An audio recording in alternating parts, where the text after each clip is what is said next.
세상에 떠도는 기묘한 괴담들. 첫 번째 이야기, 월드컵 경기장 근처의 빌라에서 실제로 겪었던 실화괴담. 고등학교 1학년 때 일이야. 어머니가 부동산에 관심이 많아서 서울의 한 빌라촌에서 집을 하나 사셨어. 이 빌라촌은 몇 년 후에 재건축될 예정이라는 소식을 듣고 우리 가족은 이사를 결심했지. 빌라촌이 산 밑에 위치해 있어서 특히 우리 집은 1층에 있었는데 낮에도 불을 켜지 않으면 상당히 어두웠어. 나의 방에서는 창문을 열면 바로 울창한 나무들이 있어서 더욱 그랬지. 고등학교 생활이 시작되면서 매일 새벽에 집을 나서 밤 늦게까지 학교 생활을 하며 돌아오곤 했어. 그런데 일주일에 두세 번씩 가위에 눌리는 일이 자주 발생했어. 정말 신기하게도 내 침대 바로 옆에서 세 사람 정도가 소근소근 이야기하는 소리가 들리기도 하고 깨어나면 비명소리가 귀에서 울려 퍼지는 경우도 있었지. 한 번은 침대가 마치 붕 떠서 내가 360도 회전하는 듯한 느낌의 가위 눌림을 경험하기도 했어. 가위에 눌려 눈을 뜨면 발밑에서 하얀 물체가 슥 올라오는 환상을 보았고 고양이 우는 소리가 점점 아기 우는 소리로 마지막으로는 여자의 한 맺힌 울음소리로 변하는 환청도 들렸어. 눈을 뜨지 못하지만 누군가가 천장 위에서 나를 노려보는 듯한 느낌이 들 때도 있었고 눈을 떠보면 희뿌연 연기만 보이는 순간도 있었지. 동생도 비슷한 경험을 했다고 해. 하지만 부모님은 우리가 학업 때문에 몸이 약해져서 그런다고만 하셨어. 고1 겨울 방학 때 학교를 일찍 마치고 집에 와서 낮잠을 잤어. 잠에서 깨어났을 때 어두운 방 한 구석에서 어머니가 벽을 향해 주무시는 뒷모습이 보였어. 나는 잠결에 어머니가 왜 내 방에서 주무시지? 라고 생각했지만 그냥 다시 잠들었어. 저녁에 일어나 어머니께 왜 내 방에서 주무셨냐고 물어봤어. 어머니는 오후에 외출하느라 집에 없었다고 하셨지. 고2 때 여름, 기말고사 공부를 하다가 밤을 새우고 있었어. 그때 동생의 방문이 갑자기 열리더라. 동생은 눈빛이 넋 나간 것처럼 보이며 화장실로 가더니 나를 한번 쳐다보고 방으로 다시 들어갔어. 물론 나는 말을 걸어봤지만 동생은 대답조차 하지 않았어. 다음 날 동생에게 물어봤더니 그런 적이 없다고 하더라고. 이런 일들이 반복되자 우리는 동생을 병원에 데려갔어. 의사는 동생이 목류병 기질이 있는 것인지 아니면 단순히 스트레스성 현상인지 확실히 말할 수 없다고 했어. 이사를 결심하게 된 계기 중 하나는 고2 여름방학 때 농구를 하다가 나 자신이 쓰러져 기흉이라는 진단을 받았기 때문이야. 장남인 나는 매일 밤잠도 제대로 못 자고 무서워서 부모님 방에서 자곤 했어. 부모님도 결국 여기가 좋지 않은 터라고 판단하시고 이사를 감행하기로 결정하셨어. 그 집은 재건축될 예정이었기 때문에 팔지는 않았고 시간이 지나 2000년에 아파트로 재건축되었어. 우리 가족은 그 아파트로 다시 돌아왔고 나는 캐나다에서 어학연수를 마치고 돌아와 대학 생활을 시작했어. 예전에 그 음울했던 빌라촌이 깔끔한 아파트 단지로 변하면서 예전의 기억들은 잊혀지고 오로지 기분만 좋아졌지. 하지만 아파트로 이사 온 이후로 어머니께서 자꾸만 잔병치레를 하시기 시작했어.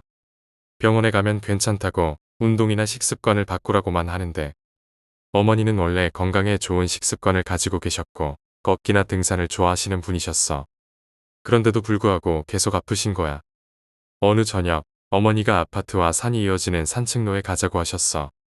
저녁이 지나고 어두워진 상황에서 나무 옆에 있는 조명불만이 비춰지는 곳을 걷고 있었지. 그런데 갑자기 어머니가 무언가를 보시고는 발걸음을 멈추시더니 놀란 표정으로 말씀하시지 못하셨어. 어머니, 왜 그러세요? 하고 물었더니 저기 조명 탑 옆에 나무 위에 사람 얼굴 안 보이니? 하셨어. 예? 안 보이는데요. 뭐 보이세요? 하고 대답했지. 아니다, 그냥 집에 가자 하시며 급하게 돌아가자고 하셨어. 집에 돌아와서 어머니께서는 내가 요즘 헛것이 보이나 봐. 그 높은 나무가지에 사람 얼굴이 보이고 우리를 계속 쳐다봐서 기분이 나빠서 집으로 온 거야 라고 말씀하셨어.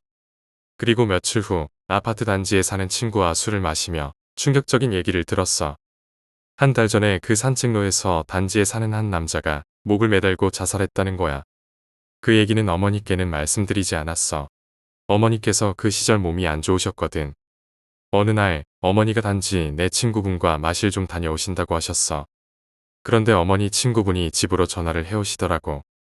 어머니 왜 안 내려오시냐고. 이상한 생각이 들어서 나가봤더니 엘리베이터가 3층에 멈춰 있었어. 뛰어내려가 보니 3층과 4층 사이에 엘리베이터가 멈춰 있었고 어머니는 그 자리에서 주저앉아 계시더라고. 이 사건 이후로 한 달 만에 결정적인 일이 발생했어. 어머니가 버스를 타고 가시다가 교통사고가 나셨어. 가벼운 추돌이었지만 다른 승객이나 기사분은 몸이 괜찮았고 오직 어머니만이 외상은 없었지만 허리와 목 쪽에 고통을 호소하셨어. 병원에 가셨지만 그 원인을 알 수 없다고만 하고 결국 어머니께서는 병원에 한 달 계시면서 치료비도 거의 보상을 받지 못하셨어. 결국 우리 가족은 다시 이사를 가기로 결정했어. 나는 평생 귀신을 본 적은 없어. 하지만 집터에 대한 것은 어느 정도 신빙성이 있다고 생각해. 내가 직접 경험해봤으니까. 서울에 있는 어느 동네, 특히 월드컵 경기장과 도보로 20분 거리에 있는 그곳에서 일어난 일들이야. 두 번째 이야기, 가족들과의 피서괴담. 중학교 2학년 때의 일이었어. 이름 모를 강가에 가족과 함께 피서를 갔어. 신나게 놀다가 에어 침대에 딸려 있던 에어베개가 떠내려갔지. 그 베개를 찾기 위해 계속 강가를 따라 내려갔어. 가는 도중에 숲이 우거진 곳을 보니 산불 조심, 해마다 산불 자주 일어나는 곳이라고 쓰여진 경고문이 보였어. 하지만 대수롭지 않게 여겼지. 에어베개가 강 건너에 걸려 있었어. 아시다시피 강가는 위험해. 공류가 심한 부분은 바깥 부분이 침식이 강해서 상당히 깊어. 물에 빠졌어. 물속에서 허우적대고 있는데 바깥에서 소리가 들렸어. 쟤 빠졌나봐. 아냐, 잠수하는구만 뭐. 꽤나 많은 사람들이 웅성웅성거렸어. 미치는 노릇이었지. 죽게 생겼는데. 살기 위해 허우적대다가 운 좋게 발을 딛고 빠져나왔어. 그런데 나와서 주변을 살펴보니 아무도 없더군. 꽤나 많은 사람들이 있었던 것 같았는데 말이야. 그리고 나서 그 베개는 잊어버리고 다시 가족들이 있는 곳으로 돌아갔어. 돌아가는 도중에 경고문이 다시 눈에 들어왔어. 익사 조심, 해마다 사고를 당하는 곳. 순간 온몸에 힘이 빠져 털썩 주저앉았어. 정말 그 이후로는 물가에 절대 가지 않아. 세 번째 이야기, 귀신 나오는 학교. 제가 다녔던 대학은 정말 한적한 시골 깡촌에 있었어요. 목욕탕이나 약국에 가려면 30분이나 거리에 있는 시내도 아닌 읍내로 가야 했죠. 학교 자체가 지어진 지 오래되어 본교는 시골에 위치해 있고 캠퍼스는 서울에 있어서 대부분 학생들이 서울로 몰려가는 상황이었어요. 특정 몇 개 과만 본교에서 활성화되어 있고 본교는 간신히 유지되고 있는 상태였죠. 신청만 하면 서울 캠퍼스로 다닐 수 있었기 때문에 본교에 다니는 학생 수는 겨우 500명이 될까 말까 했어요. 지방에서 온 학생들도 원래 서울에 살던 사람들도 대부분 서울로 다니기 때문이죠. 거기다가 깡촌이다 보니 주민 대부분이 우리 학교 학생이었어요. 동네 일부가 원룸촌이라고 보시면 될 것 같아요. 학생들 대부분은 서울이나 경기 출신이 70%를 차지했고 경상도 출신과 전라도 출신이 대부분이었어요. 아주 가끔 제주나 충청, 강원 지방 학생이 있긴 했지만 저는 본 적이 없어요. 저는 지방에서 올라갔고 반갑 때문에 인서울을 포기하고 본교가 있는 깡촌으로 입성하게 되었어요. 이 동네는 정말 말이 많았어요. 우리나라에서 귀신 나오는 3대 동네로 꼽히기도 하고 미스터리나 귀신에 관한 프로그램이 유행할 때 방송국에서 몇 번 왔다 갔다는 이야기도 들었어요. 동기들 중에는 귀신을 보고 기절한 애들도 몇 명 있었고 입학 초기에 여자 기숙사에서는 똑같은 날 똑같은 장소에 시간 간격으로 나타나는 기어다니는 여자 귀신을 보고 5명이 30분 간격으로 차례대로 기절한 사건도 있었어요. 알고 보니 그 일은 해마다 일어나는 일이고 아직도 그 전통이 이어진다는 말이 있더라고요. 입학하고 2주간은 온 학교가 귀신 이야기로 물들기 시작했고 그 이후로는 아무리 겁 많은 사람이라도 귀신을 별로 무서워하지 않게 됐어요. 학교 소개는 여기까지 하고 제가 경험한 이야기를 차례대로 연재할까 합니다. 오늘 하려는 이야기는 가로등 여인에 관한 거예요. 저희 학교 밑으로 걸어서 5분 거리의 원룸이 대략 20개 정도 있어요. 학교와 제일 가까운 곳이기도 하고 그 지역에 사람들이 많이 몰려 살곤 했죠. 차도를 하나 끼고 양쪽으로 나뉘어져 있는데 왼쪽에는 원룸 건물이 3개 정도만 있고 나머지는 반대편에 밀집되어 있어요. 왼쪽에 있는 원룸 건물 3개 있는 곳을 A동이라고 부르기로 해요. A동은 비교적 반값이 저렴하지만 관리가 허술해서 사람들이 꺼리는 편이에요. 그중 B원룸은 주인 아저씨가 함께 살면서 관리를 잘하는 곳이라 학생들이 많이 모여 살았고 바로 옆에 붙어 있는 C원룸은 소문도 좋지 않고 꺼림칙해서 사람들이 거의 살지 않았어요. 제가 살던 원룸 밀집 지역에서 친구 중 한 명이 A동 B원룸에 살았어요. 밤이 되면 우리는 TV를 보거나 인터넷을 하거나 과제를 하며 시간을 보냈죠. 술을 좋아하지 않는 저는 보통 그냥 친구들과 어울리며 밤을 보냈어요. 어느 날 심심해서 아이스크림을 사들고 A동 B원룸으로 놀러 갔어요. 밤이라 사람도 없고 어두워서 조금 무섭긴 했어요. 특히 C원룸은 꺼림칙해서 되도록이면 보지 않으려고 했는데 사람 마음이란 게 그래요. 하지 말아야 할 것일수록 더 하고 싶고 무서우니까 보지 말아야 하는 건 더 확인하고 싶어지죠.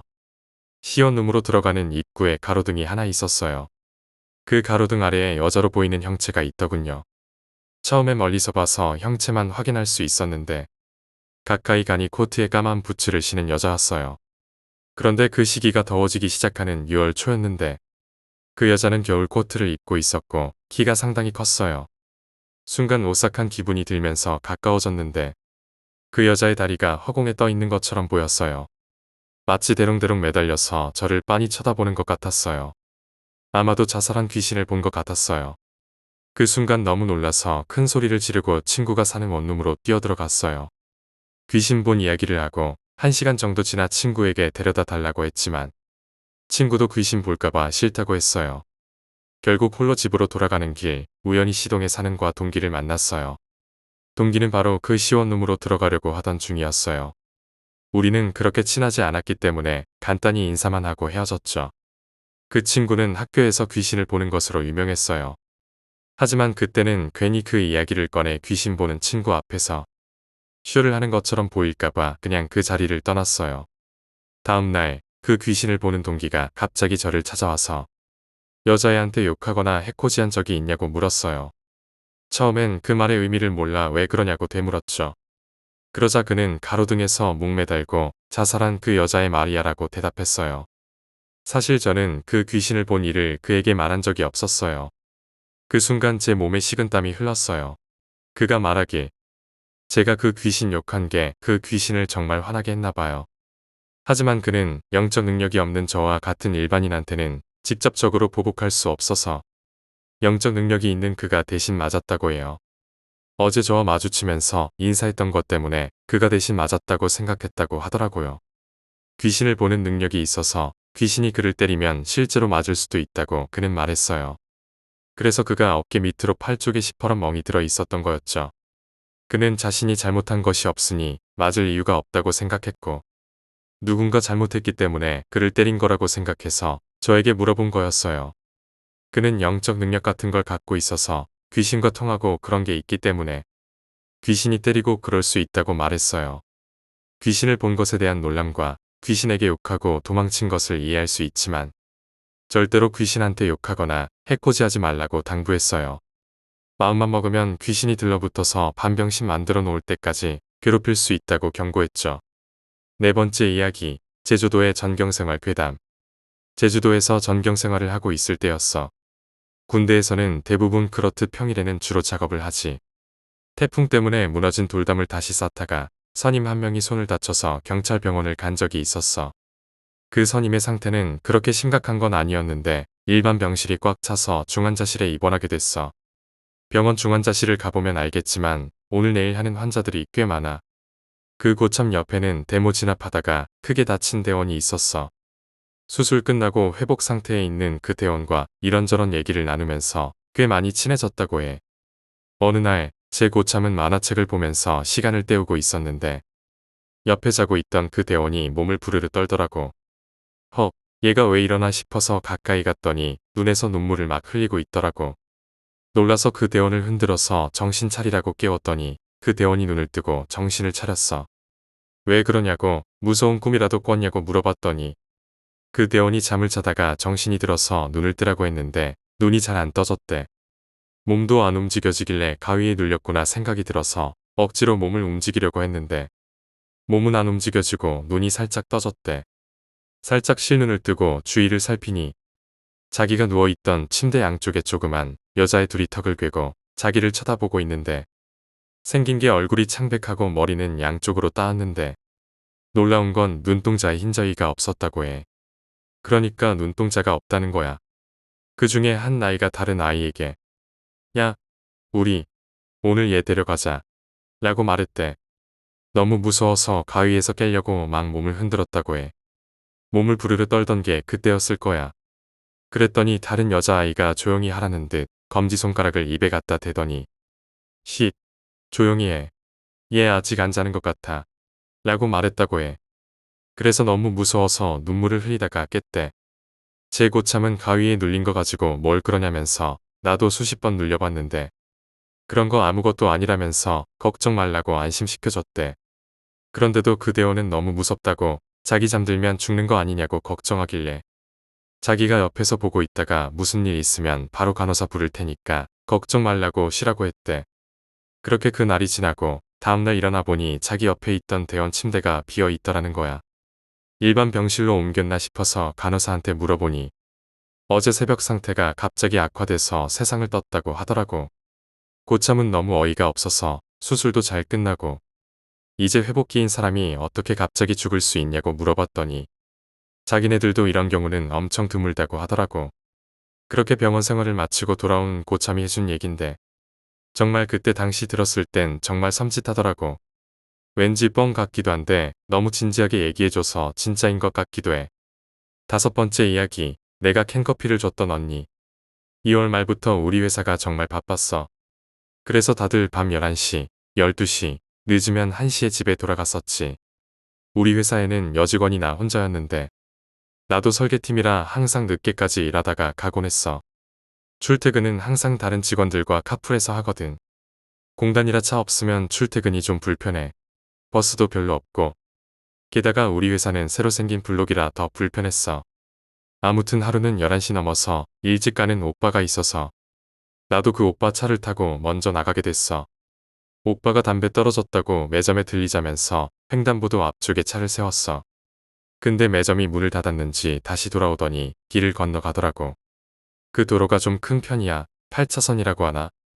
시간이 늦으니 지나가는 차도 없고. 왜 그렇게 2월달엔 날씨가 엄청 따뜻했잖아. 근데 갑자기 한기가 들더라고. 라디오를 틀어놓고 가셨는데 왠지 라디오 소리가 더 스산해서 볼륨을 줄여놓고 히터를 조금 더 세게 틀었는데 언제부터 있었는지 웬 여자가 횡단보도 앞에 서 있더라고. 얼굴은 잘 못 봤는데 굉장히 쓸쓸한 풍경이었어.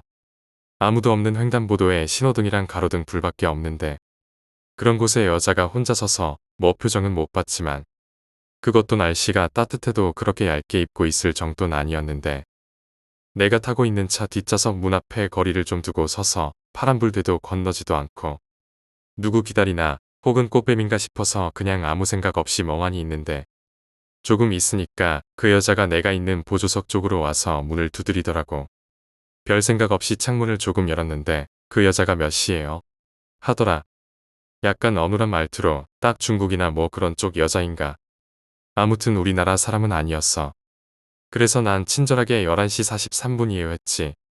그 여자는 고맙습니다라고 하길래 창문을 그냥 닫으려다가 날씨도 추운데 옷 얇게 입고 있는 게 마음에 걸려서 저기요 하고 불러서 퇴근할 때 회사 오빠가 준 캔커피를 좀 식었지만 미적지근한 것 같길래 가방에서 꺼내서 줬어. 근데 그 여자 표정이 미묘하게 변하더라. 갑자기 무표정하게 돼서는 고마워요 하면서 그 캔커피를 받더라고. 뭐 남이 호의를 베풀 때 그런 표정을 지을 거 없지 않나. 뭐 저런 여자가 다 있나. 흥 하면서 괜히 멋쩍기도 하고 그래서 나도 창문을 닫고 멍하니 있었어. 한참 동안 멍하니 있었던 것 같은데 갑자기 옆에서 날 누가 흔들더라고. 그래서 정신을 차렸는데 오빠가 너는 지지배가 외간 남자 차에서 그렇게 잘 자도 되냐? 하더라. 응, 언제 왔어요?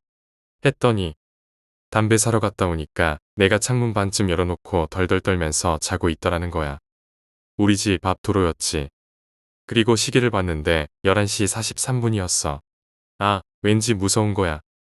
싱아오파도 아니고 우리 집에서 공단까지 조냄 밟아도 몇 초 안에는 못 오거든. 그리고 꽤 한참 동안 멍하니 있었던 것도 생각나고 말야. 가방에 캔커피가 생각나서 뒤졌는데 캔커피도 없어. 원래 별 생각 없던 나는 그냥 내가 아까 시계를 잘못 봤나 했어. 그리고 한 일주일간 내가 굉장히 앓았어. 감기는 아니고 그냥 웬 몸살이 나서 회사도 2일 쉬었지. 계속 늦게까지 일하고 식사도 그저 그렇고 해서 그런 것 같았어. 2일 쉬고 출근하기 전날 밤에 가위는 아니고 그냥 꿈을 꿨어. 가위에 눌리면 숨 막히고 못 숨지기고 이러잖아. 근데 난 아무렇지도 않았거든. 먼 여자 같은 게 내 침대에 발치에 걸터 앉아 있었는데 얼굴은 못 봤지만 분명 그 여자더라고. 근데 왠지 예전에 알았던 사람인 것처럼 무섭거나 초면이거나 한 것 같지 않았어. 그래서 나도 일어나 앉아서 그 여자한테 말을 걸었는데 대꾸를 안 하더라고. 근데 나는 왠지 계속 말을 걸어야겠다는 생각에 계속 얘기를 했어. 그 여자가 내가 귀찮았던 건지 팍 일어나더니 날 곁 눈질로 살짝 쳐다보고 방문을 열고 나가버리더라. 꿈인데도 말 씹고 가니까 난 좀 섭섭하더라고. 그리고 한 일주일쯤 지났는데 몸도 다 나으니까 생코만 회사 생활을 하고 있었어. 출근 카풀하시던 분이 음주 운전에 걸려서 무슨 교육하신다고 그날은 다른 분차를 타고 출근을 했거든. 근데 그 여자가 서 있던 횡단보도 앞에서 신호가 걸려 있는데 그분이 그런 얘기를 하시더라고. 5년 전쯤 다른 회사 다닐 때 밤에 술을 많이 드시고 회사에 가서 좀 더 잘 생각으로 같이 근무하던 친구랑 자기 차를 타고 6시 전에 출근을 했대. 친구가 자기더러 야, 저거 좀 이상하지 않냐라고 했대. 그래서 자기도 봤는데 웬 여자가 허공에 둥둥 떠 있더라는 거야. 근데 자기들은 이제 술이 덜 깼으니까 잘못 봤겠지 하고 있었대. 그래서 일부러 횡단보도 가까이 다가갔는데 여자가 목 매달고 죽어 있더라는 거야. 너무 무서워서 신고할 생각도 안 하고 일단은 신호도 무시하고 조낸 달렸었대. 당시엔 그 아저씨랑 아저씨 친구가 최초 발견자였던 거지. 회사에 도착해서야 몇 블럭 횡단보도에 여자가 죽어 있다고 신고를 했대. 근데 그 횡단보도가 그날 여자한테 캔커피를 줬던 그 횡단보도였단 거지. 이제 자기들은 최초 발견자니까 일단 신고를 하고 친구를 내려주고 자기는 다시 그 횡단보도로 가서 경찰 조사받고 그 여자랑 아는 사람이 와서 울고불고 생난리를 쳤다는 거야. 우연히 들었대. 그 여자는 중국 여자인데 불법 체류자로 들어왔다가 뭐 때문인진 몰라도 회사에서 잘리고 기숙사에서도 나가야 할 상황인데 그간 뭘 했는지 모아놓은 돈도 없고 갈 데도 없고 돈 없고 갈 데 없으니 애인도 중국인인데 먹여 살리기 힘드니까 헤어졌다나 봐. 또 같이 기숙사 생활하던 사람들도 같은 처지에 불법 체류자고 기숙사에는 회사 관계자가 점검하러 오는 일이 한 번도 없었고 해서 다른 일자리 구하기 전에 한 달 동안은 모른 척 해주기로 하고 기숙사에서 같이 생활했대.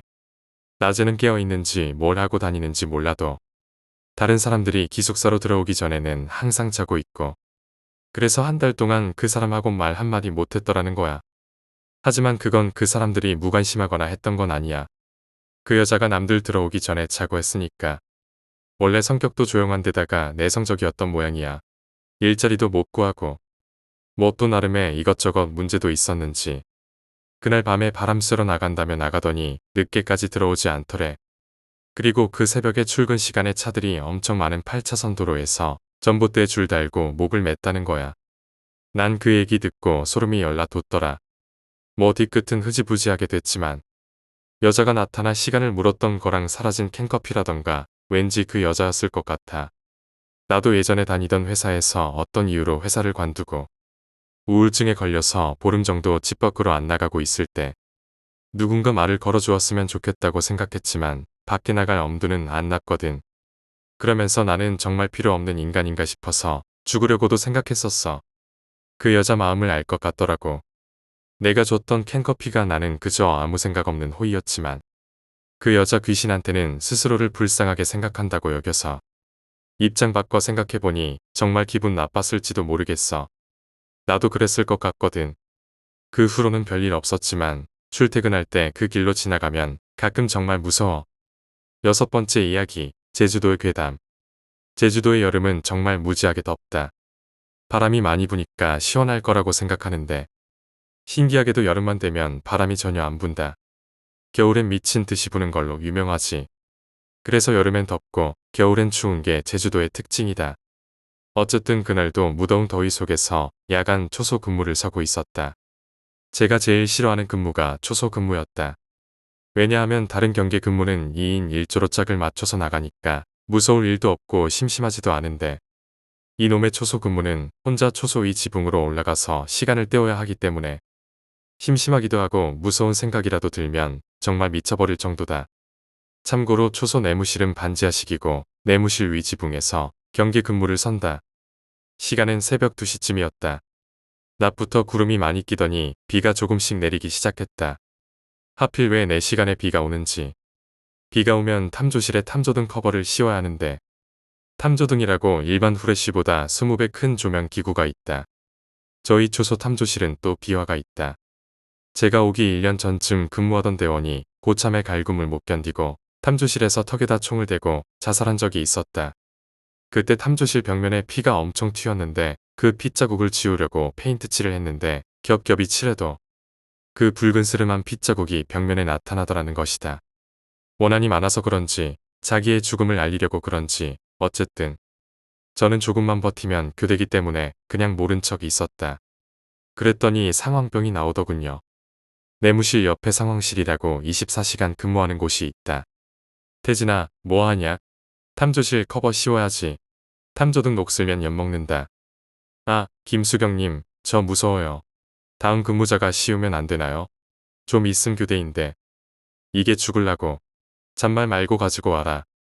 그리고 탐조 커버 씌울 때 절대 탐조등 안 쳐다보면 안 되는 거 알지? 귀신이 탐조등 안에 붙어서 존나 째려보고 있을 거다. 장난 아니니까 절대 쳐다보지 마라. 저는 어쩔 수 없이 탐조실로 내려갔어요. 너무 무서워서 그냥 대충 덮고 나와야지 하는 생각으로 탐조실 문을 열려고 하는데 아니 이 문이 안 열리는 겁니다. 여닫이 문인데 조금 오래돼서 뻑뻑하긴 했는데 잠긴 건 아니고 누가 안에서 잡아당기고 있다고 할까? 그런 느낌이었어요. 등에서 식은땀이 줄줄 흐르고 안 열린다고 하고 그냥 올라갈까? 하는데 좀 세게 잡아당기니까 덜컥하고 열리더군요. 탐조실은 안은 정말 한여름이지만 싸늘한 기온 때문에 춥게 느껴졌어요. 불을 켜려고 스위치를 올렸는데 아나 이게 전구가 나갔는지 안 켜지는 겁니다. 깜깜한 탐조실에서 저는 탐조등 커버를 씌우기 시작했어요. 어떻게든 탐조등 안을 안 쳐다보려고 고개를 벽으로 돌리고 있었는데 벽면에 핏자국이 조금씩 번지는 듯한 기분이 드는 겁니다. 사람 피 냄새도 나는 것 같고 정말 미쳐버릴 지경이었어요. 근데 그 순간 그 유리창에 금이 갈 때 나는 소리잖아요. 그 소리가 나는 겁니다. 그 소리가 나는 겁니다. 그때 저도 모르게 무심코 탐조등 안을 쳐다봤는데 안에는 저랑 똑같은 기동복을 입은 어떤 한 남자가 눈을 부릅뜨고 안에서 나가려는 듯 얼굴을 유리창에다 붙이고 있는 거였어요. 저는 미친 듯이 소리 지르면서 상황병한테 뛰어갔어요. 고참이랑 같이 가서 탐조등 안을 보니 정말 아무것도 없었습니다. 유리창도 멀쩡했고요. 거봐, 병신아 잘 봐라. 탐조등 안 쳐다보면 유리라서 살짝 내 얼굴 비치지. 내가 내 얼굴 보고 놀란 거요. 제가 너무 무서워서 잘못 봤을 수도 있겠지만 그때 저는 분명히 그 안에 사람이 유리창에 얼굴을 붙대고 얼굴이 일그러진 것까지 봤거든요. 그게 아니면 유리창 갈라지는 소리는 또 뭐였는지 지금 생각해도 정말 소름 끼칠 정도입니다.